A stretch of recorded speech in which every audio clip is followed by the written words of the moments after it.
Overcoming myths and objections. My building was designed to be efficient. So they may say your design is already efficient, but what do they really mean by that? What does efficient design really mean? Do you mean to say that the building was built to code, which you presume was efficient at the time the building was built? Or did you mean to say that the engineering team specifies some additional degree of efficiency beyond code? I mean, was there a target, a hurdle that they were given to exceed code efficiency?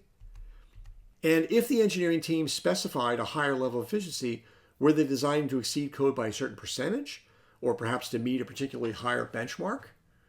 It'd be interesting. You start asking these drill down questions, and people start wondering whether or not they have efficient design. Maybe there's something else happened. Was the building commissioned before occupancy to ensure that the design intent was actually met? For example, that value engineering and/or contractor substitutions didn't compromise that higher efficiency design. Have there been significant changes to the layout, the equipment, the occupancy profile, etc., since the building was constructed? Because if there had been, now you worry about whether the efficient design is still being honored. Have you considered the design of all the spaces rather than just the common areas? My experience is when you talk to landlords, people talk about the common area efficiency, and they sort of relegate the tenant space efficiency to the tenants. They figure, well, it's on them. Number 6, are there building efficiency standards in place to ensure that occupants adhere to efficient design guidelines when doing tenant fit-outs or renovations and/or bringing energy-consuming equipment into the building, like computers and data center cooling equipment? Can you be sure that the current building operators and occupants both understand how to maximize efficiency?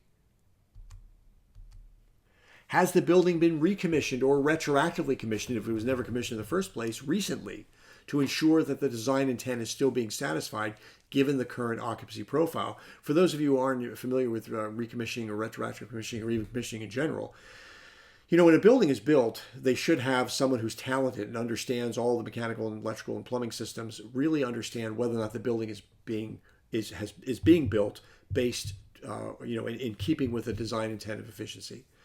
If the building had been commissioned before a certificate of occupancy was issued, then it's only reasonable to assume that every several years the building will be recommissioned.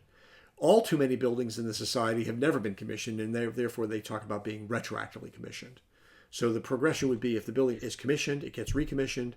If the building has never been commissioned, it gets retroactively commissioned. And in the business, they typically abbreviate that CX for commissioning or RCX for recommissioning or retroactive commissioning. Number 9, has the building been benchmarked recently using, for example, the U.S. Environmental Protection Agency's Portfolio Manager software to see how its performance compares with similar buildings on a normalized basis? And if so, what was its score? Number 10, if you were to design and build today, Mr. Prospect, would you incorporate a higher level of efficiency into your design, especially given how new technologies have lowered the cost of higher efficiency?